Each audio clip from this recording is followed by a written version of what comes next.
Siendo ya las 11:10, lo prometido es deuda, tal como lo comentábamos antes de la pausa. Vamos a estar hablando del tema de la diabetes, esta enfermedad que es producida debido al alto índice de glucosa en la sangre. Junto a esto vamos a conversar con María Inés Ramírez, docente de la carrera de Enfermería de la Universidad de Talca. María Inés, muchas gracias, bienvenida por estar acá. Muchas gracias por la invitación, buenos días. Bueno, vamos a comenzar consultando ¿cuáles son finalmente los factores de riesgo de tener esta enfermedad, la cual puede presentarse en distinta edad, tanto en adultos mayores y también en jóvenes? Así es. Bueno, existen muchos factores de riesgo, pero siempre hay un porcentaje considerable de factores que son los más comunes, ya que van desde la obesidad, que uno puede decir sobrepeso en realidad, ya, pero el sobrepeso exagerado, más que nada la obesidad, el sedentarismo, el tener una vida, ¿no es cierto?, poco activa, poco saludable, con consumo de mucho azúcar y mucho hidrato de carbono en la dieta, grasa saturada, que esto lleva por supuesto a aumento del colesterol, el mal colesterol, ¿cierto?, porque uno a veces tiene un colesterol que es bueno, pero este aumento del consumo de grasa saturada va a generar un aumento del colesterol malo, que llama la gente, ¿ya?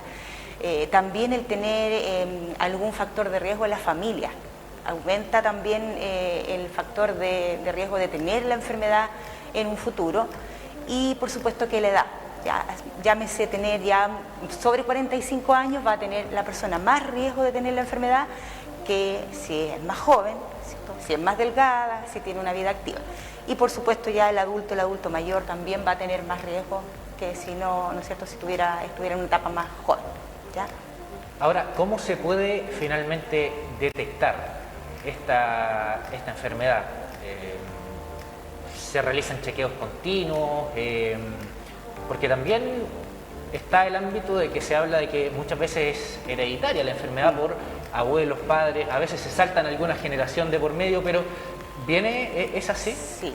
Bueno, la verdad es que hay que diferenciar un poco. Podemos decir más adelante, conversar lo que es la diabetes tipo 2, que es la más común en la población, que generalmente abarca el 90 al 95% de los diabéticos del mundo son diabéticos tipo 2. ¿Y qué características tiene la tipo 2? Y las características, bueno, lamentablemente un grupo considerable de diabéticos se detecta después de muchos años porque a veces es un poco silenciosa, en el sentido de que puede la persona sentir mucha sed, muchas ganas de orinar, muchas ganas de comer, y eso como que no siempre les molesta mucho, lo pueden relacionar con otro tipo de situaciones, entonces no siempre consultan, ¿ya?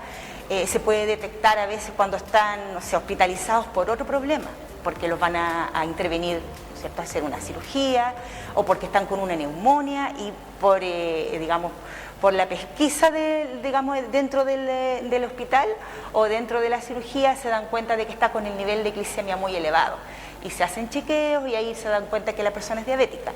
Usted dijo algo muy relevante, que es lo que tiene que ver con la pesquisa oportuna, y para eso nosotros tenemos la posibilidad de detectarla a tiempo haciendo chequeos, que son exámenes preventivos que se realizan en la población de adulta mayor, en la que se va a tomar glicemia, colesterol, presión arterial, se va a medir el peso, la talla, el índice de masa corporal, y de esa manera se va a ir detectando la población que tiene más riesgo de desarrollar la enfermedad o que en el examen salga con estos resultados positivos, ¿ya? Como le decía, la sintomatología como característica en sí, cuando está muy descompensada la persona, es el aumento de la orina, ya orina muchas veces al día y mucha cantidad, muchas ganas de comer y también mucha sed, ¿ya? Y esto también sumado un poco a la baja de peso y al decaimiento de la persona. Ahora, mencionamos esto, las características de la tipo 2. ¿Cuál es la otra y es más letal o más compleja? Se podría decir que un poco más compleja. La diabetes tipo 1, que es lo que la gente conoce como diabetes insulino dependiente, que se da mucho más en población infantil y adolescente, pero puede también desarrollarse, gatillarse o generarse, podría ser como digamos, sinónimo, en etapas más adultas, ¿ya? Aunque lo más común es que aparezca en etapas de la pubertad, de la adolescencia, pero también hay un grupo grande de niños, de preescolares y de lactantes que desarrollan la enfermedad y que lógicamente, como usted sabe, es crónica, o sea, una vez que se desarrolla, la persona ya tiene que vivir por toda su vida con la diabetes. Entonces sí, es un poco más complicada porque estos pacientes necesitan insulina para seguir viviendo. Tienen que inyectarse muchas veces, tienen que inyectar insulina. Bueno, ahora con el GES ha aumentado el tratamiento y en algunos lugares ya se está usando la insulina en bomba, y eso ha ayudado mucho a la población, pero no la tienen todos los diabéticos. Entonces, y también tiene algunos riesgos, algunos bemoles que hay que ir revisando. ¿Ya? Pero el hecho de que ya se tengan que inyectar diariamente genera un estrés mayor para el niño, para el adolescente y para la familia en general. Y por supuesto, al haber inyección de insulina hay más riesgo de que haya una una hipoglicemia. Entonces ahí nosotros como equipo de salud estamos bien atentos a educar para que se sepa qué hay que hacer en determinados momentos si le da una baja de azúcar o un alza de azúcar. Ahora, mencionamos algo sobre de eventual herencia que venga por registros familiares. ¿Es así? En la diabetes tipo 2, la herencia juega un papel importante. ¿Ya? En este caso, el tener parientes de primer grado, llámese madre, padre, abuela, hermana, con diabetes, uno podría, ¿no es cierto?, pensar en que tengamos más riesgo. No es ley que el 100% de la gente que tenga un padre, una madre, un abuelo, una hermana diabética vaya a tener que serlo, porque ahí vienen los otros factores de riesgo y las prevenciones que uno tiene que tener al estar educada la población. Si yo sé que mi papá es diabético, voy a lo mejor a ser más estricta con el peso, con la vida, ¿no es cierto?, que no sea sedentaria, tratar de tener una vida más saludable, menos consumo de hidrato de carbono. Pero sí es importante en la diabetes tipo 2 porque yo sé que al tener la herencia de mi padre o de mi madre, de la diabetes podría desarrollar en algún momento de la vida. ¿Ya? A pesar de que se haga todo lo posible para evitarlo. Puede retrasarse, sí, y se puede prevenir. Por eso le decía que no es como ley de que el 100% de los diabéticos tipo 2 tengan que desarrollarla porque tienen un familiar de primer grado que la tenga. Pero es más riesgoso que en alguien que no tenga padre, madre o abuela con la enfermedad. Es mucho más riesgoso. Ahora, claro, es por elevado consumo de azúcar y uno puede decir... voy a dejar de consumir alimentos que sean muy dulces. Ello ayuda a tener en consideración también otros factores para evitar tener o desarrollar esta enfermedad. Claro, o sea, usted ya mencionó algunos, tomar harta agua. Lo que la gente igual tiene que saber que no es solamente en los alimentos dulces, ¿ya?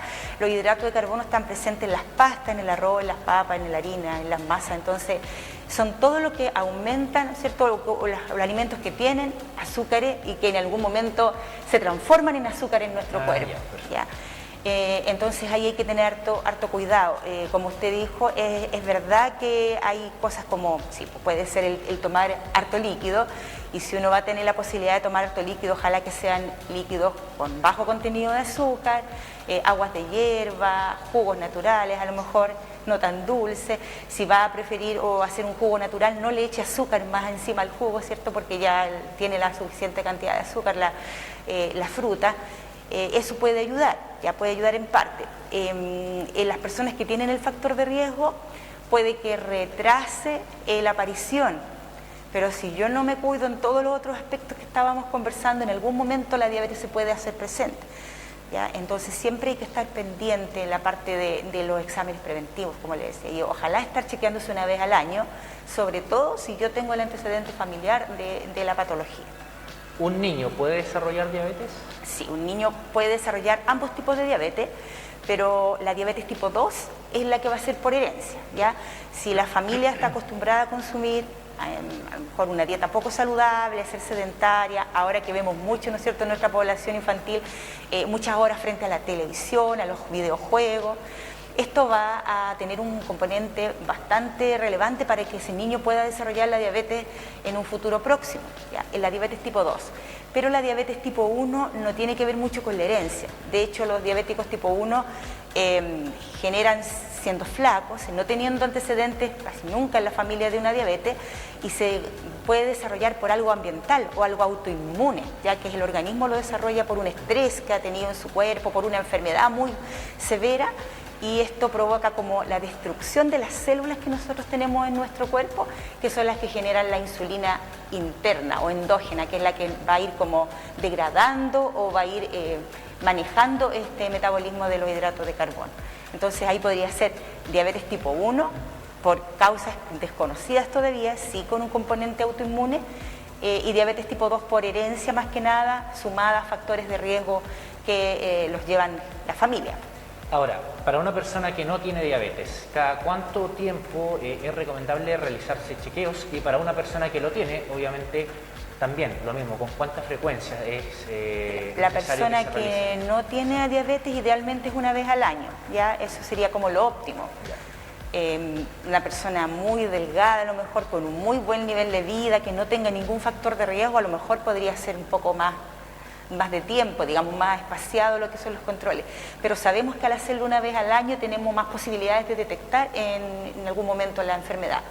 Y por supuesto, ya estando el diagnóstico de la diabetes, lo ideal es estar en controles trimestrales, que es como se realiza en los centros de atención primaria. Usted sabe que la atención primaria es gratuita para la población, cada persona se puede inscribir en su centro de salud más cercano, y ahí se hacen chequeos trimestrales con médico, enfermera, nutricionista, asistente social, químico farmacéutico, psicólogo. Entonces está todo el personal de salud para ir ayudando a esta paciente que ya tiene la enfermedad a también mantenerse y evitar posibles complicaciones. Ahora, existen muchos alimentos que nos aportan azúcares, algunos de ellos son azúcares naturales. Claro. Algo estacional ahora es la miel, aunque muchos consumen miel durante todo el año. El consumo excesivo quizás de productos que son naturales o frutas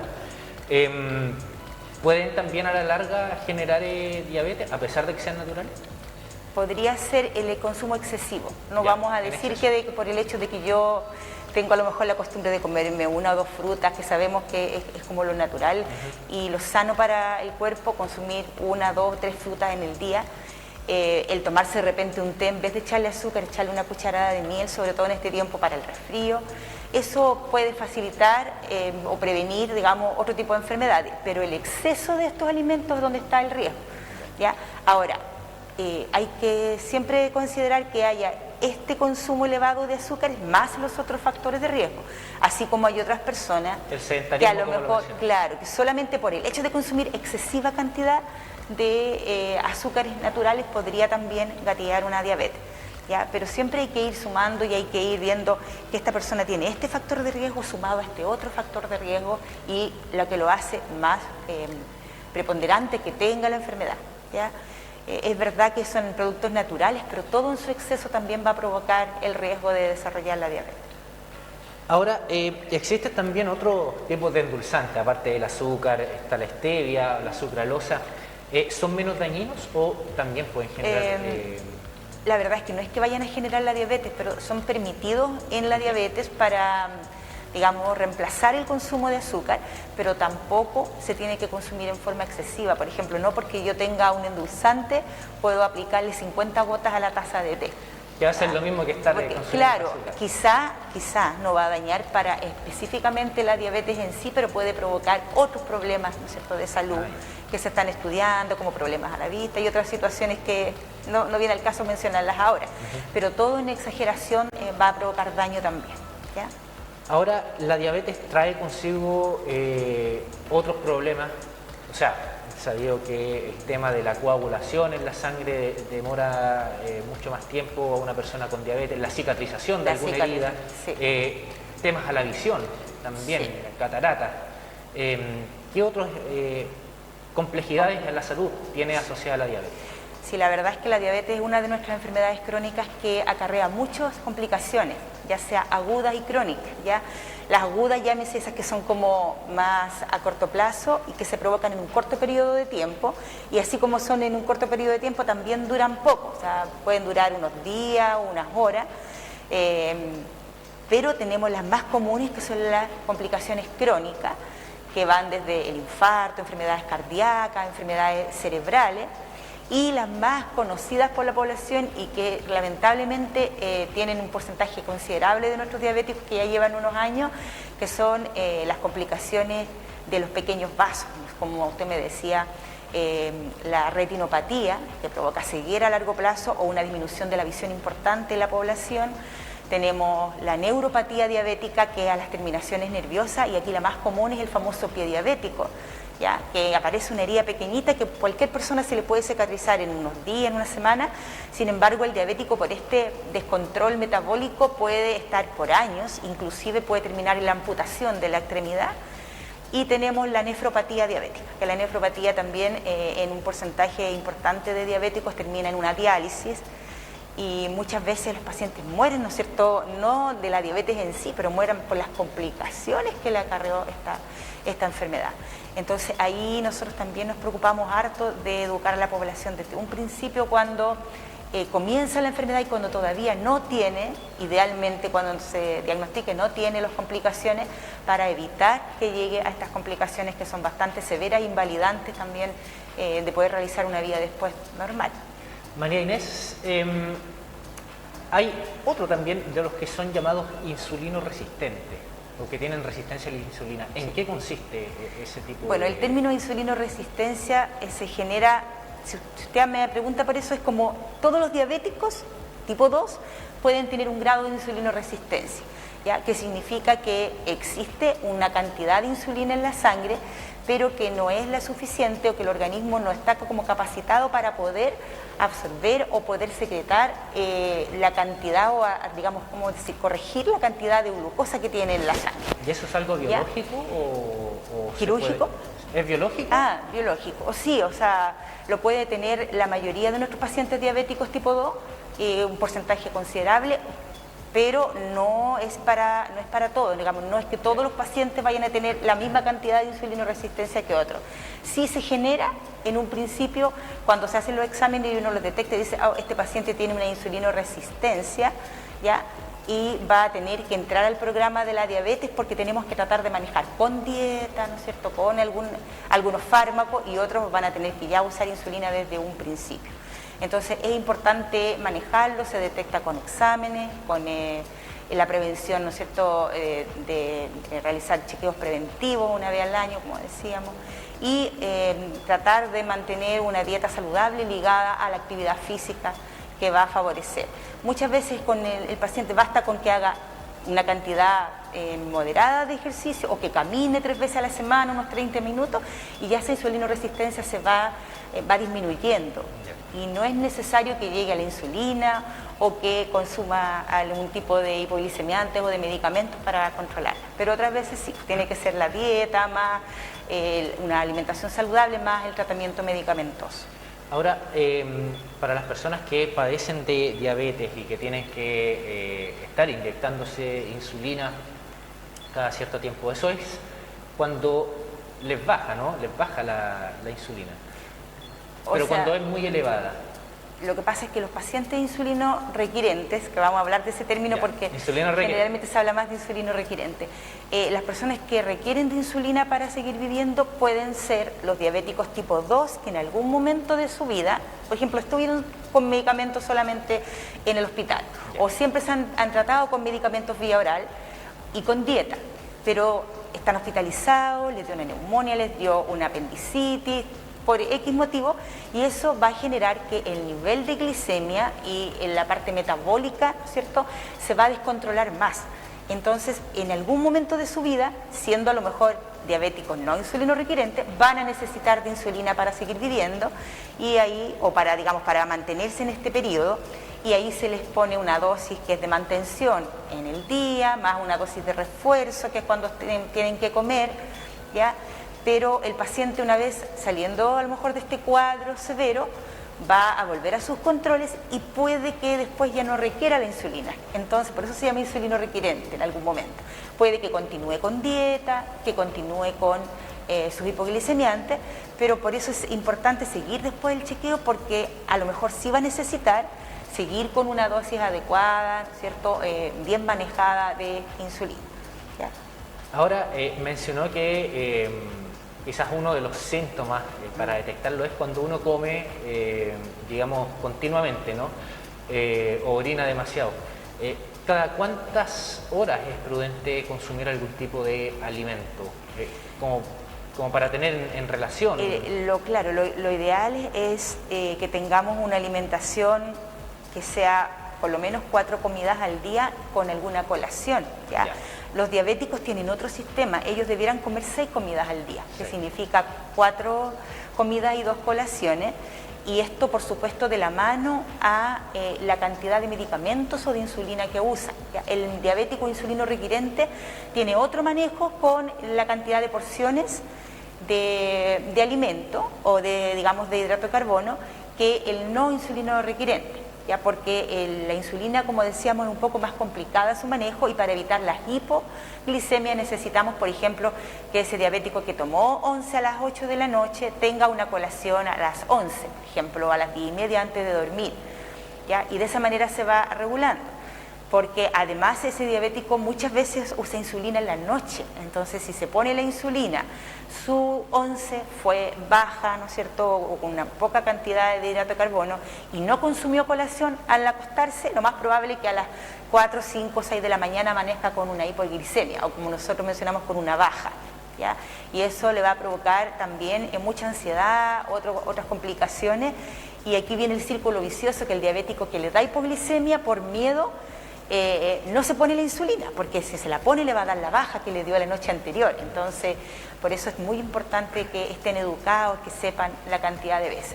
Pero para una persona no diabética, siempre lo ideal es que tengamos al menos las 4 comidas y que si uno no va a consumir nada, digamos, en la noche, que es lo ideal, ¿no es cierto?, que dejemos descansar nuestro organismo, tengamos una fruta, una colación, ¿no es cierto?, de algún postre, algo al menos a las 9, 10 de la noche. ¿Ya? Ahora, en el caso de los niños, porque claro, los adultos quizás pueden tener ya su horario, pueden colocar. En el caso de los niños, ahora que incluso ya entran en el colegio, ¿cómo a un niño que padezca, que tenga diabetes, qué colaciones se les recomienda? Porque obviamente, me imagino galletas o ese tipo de alimentos que son altos en azúcares no quedan descartados. Bueno, la verdad es que los niños, ¿no? Igual uno tiene que tener ahí la precaución de que haya algún profesor, alguien que esté educado en el tema, sobre todo si son los diabéticos tipo 1 que van a ir con su insulina para el colegio. ¿Ya? De hecho, usted me dice galletas de azúcar no, pero uno necesitaría tener en la mochila del niño diabético una colación azucarada, ¿ya? A lo mejor un yogur azucarado, a lo mejor unas galletas, de repente unas gomitas, algo, porque en caso de una baja, lo ideal es que el niño pueda recibir algo con azúcar en el momento. ¿Ya? Bueno, hay bajas en las cuales el niño no va a reaccionar y ahí hay una inyección que hace lo contrario de la insulina, que es el glucagón. Pero lo ideal es que los niños tengan para sus periodos normales fruta, yogur, a lo mejor algún tipo de galleta, ¿no es cierto?, de estas de soda, con un poco de mermelada light, ¿ya? Todo con bajo contenido de azúcar, pero igual que anden trayendo en su mochilita algo SOS, en caso necesario, que se sientan débiles, y por supuesto ellos andan, gracias al GES, andan con una maquinita que es el glucómetro. Entonces, para que el cual se pueda medir la glicemia y saber si esa sintomatología del niño es una baja, una alta, que muchos de los síntomas se parecen, y así se pueda tomar la decisión adecuada en el momento. Porque uno puede pensar, ¿no es cierto?, el niño está medio nervioso, a lo mejor está con alta, y uno le toma la glicemia y está con una baja, está medio confuso, entonces ahí no nos sirve darle una colación baja en azúcar, necesitamos darle algo con un contenido mayor, ¿no es cierto?, más dulce. Sí. Lo último, ya para ir cerrando, María Inés, recomendaciones a la población con respecto a realizar chequeos, a los insulinos dependientes también, recomendaciones quizás de alimentación. Bueno, hemos conversado aquí algunos de esas temáticas. Lo más importante que hay que destacar aquí es la vida saludable, que nos cuesta bastante porque sabes que estamos viviendo en un mundo bastante agitado, con mucho estrés. Pero dentro de este estrés tratar de mantener un poco la tranquilidad y llevar una vida saludable en cuanto a una actividad física diaria. No es necesario que vayan a pagar un gimnasio, que vayan, ¿no es cierto?, a estar yendo a hacer deporte como digamos, formal, en natación, pero bastaría con que las personas tuvieran la costumbre de caminar 30 minutos, unas 3 veces, si se puede, más veces a la semana mejor, y eso considerado un aumento de la actividad física, ¿ya? El mantener el peso, ¿ya? No ser obeso, y cuando uno tiene un nivel de obesidad o de sobrepeso mayor, tratar de empezar a regularse su peso, a bajar de peso para que tengamos menos riesgo también tanto de la diabetes como de otras enfermedades cardiovasculares importantes. Y bueno, siempre es recomendable el estar en controles, ¿ya? Anuales para prevenir, y trimestrales cuando ya la persona tiene la diabetes. Las personas que no tienen afortunadamente la diabetes, pero que hay factores de riesgo en la familia, preocuparse de seguir esta dieta, ¿no es cierto?, baja en hidratos de carbono o moderada, de estar siempre controlando las porciones. Nosotros tenemos una profesional que es la nutricionista, que es la que regula con porciones las comidas, pero cuando uno no tiene patología y no es crónico, uno no va a ver a la nutricionista, pues a menos que uno quiera bajar de peso, ¿cierto? Pero uno puede consultar quizás una vez al año y hacerse, ¿no es cierto?, estos exámenes preventivos que ofrece el Centro de Atención Primaria en todas las comunas, y que nosotros tenemos en cada comuna distintos consultorios que nos pueden ayudar a realizar la prevención a través de estos chequeos que son gratuitos. Perfecto. María Inés Ramírez, académica de la carrera de Enfermería de la Universidad de Talca, muchas gracias por habernos acompañado esta mañana. Gracias a usted por haberme invitado. Muchas gracias.